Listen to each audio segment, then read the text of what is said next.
Carl here from Brrraaains A Head-Banging Life, gbhblofficial for short. And it's 31 days of Halloween, taking the nostalgia goggles off and looking back at childhood horror, reliving those films that left a mark on me when I was young. And now, as an adult, I either love them, have fond memories of them, have nostalgic memories of them, and I'm re-looking at them.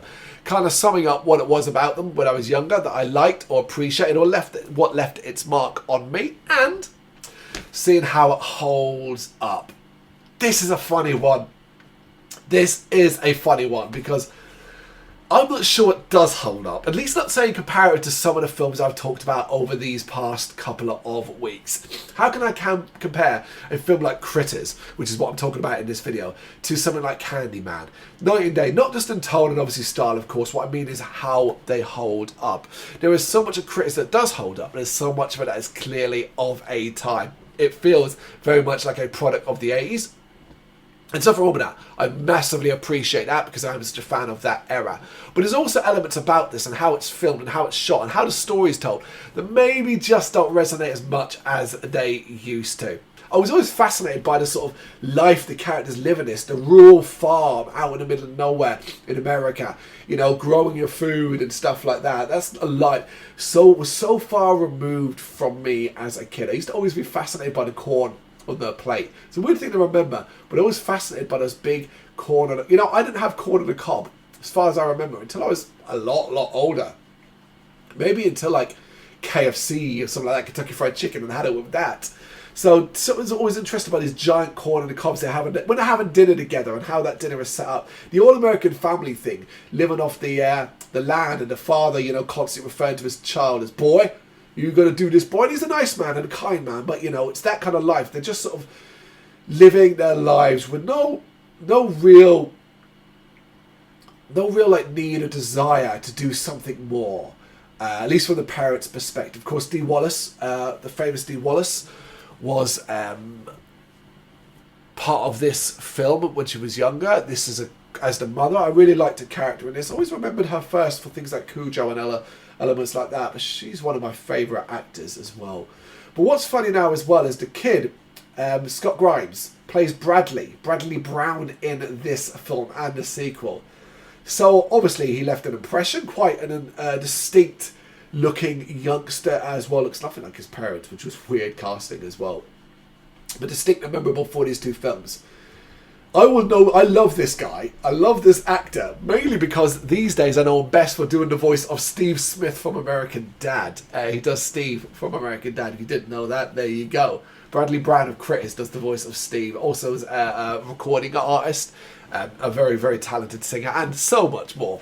Big fan of him. And it just makes me laugh that I still watch American Dad now, and I'll hear Scott Grimes, and I was a kid watching Scott Grimes act on TV as a youngster as well.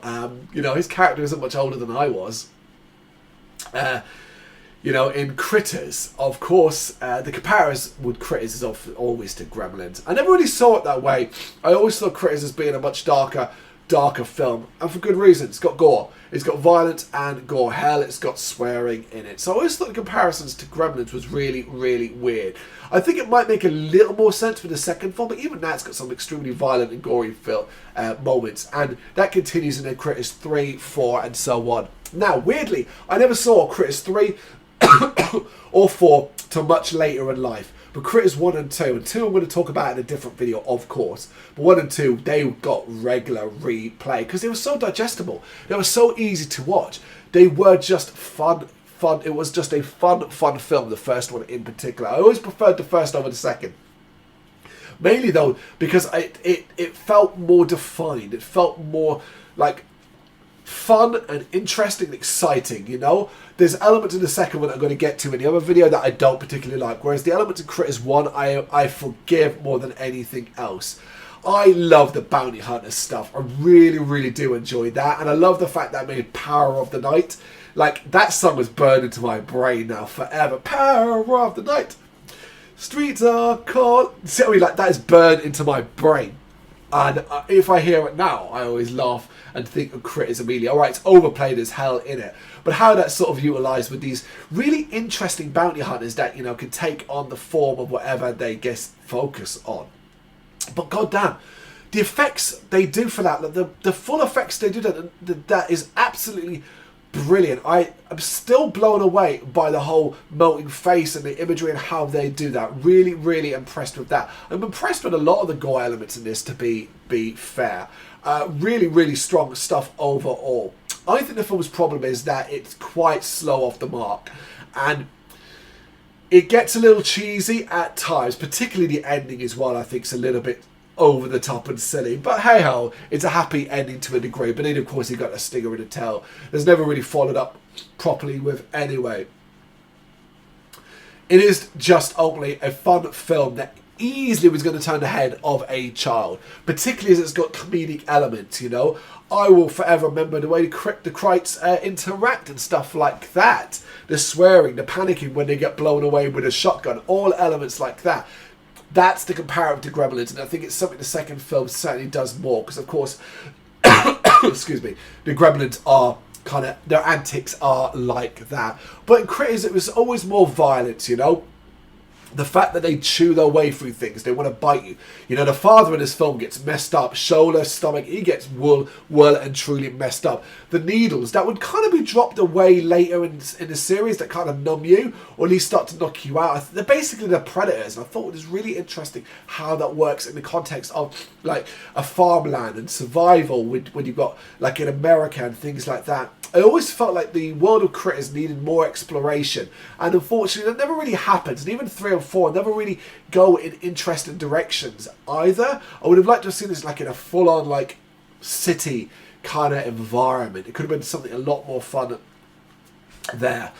This didn't scare me as a kid. It left an impression because it was a fun film to watch, and the Critters, the Krites themselves, and the way they talk and the way they move and all of that stuff is just fun. That's what leaves an impression on me. Now, watching as an adult, I'm not entirely sure the story holds up. The characters are a bit basic. It can be quite slow at times, and it's got a really cheesy sort of finale. That's the stuff that doesn't necessarily hold up as well for me personally. But I still enjoy it, and I still always going to have a bit of nostalgic love for this one, because to me, a film like this encapsulates that particular period of the 80s. You look at it and you go, someone says to you, well, when did this come out? You're like, oh, it had to have been mid to late 80s. It had to have been. Of course, it had to have been. That's Critters for you. What do you reckon? You got any thoughts on this? You know what to do? Let me know in the comments. Thank you very much for watching. If you'd like to see more content like this, please consider hitting the subscribe button. It is gratefully appreciated. You can find us over at gbhbl.com, our full website, where reviews, news and so much more goes up daily. We're also on all social media platforms: Facebook, Instagram, Twitter, Threads, at gbhbl. Just search for gbhbl and you will find us out there. We also have merchandise on sale. You can access the shop via the website.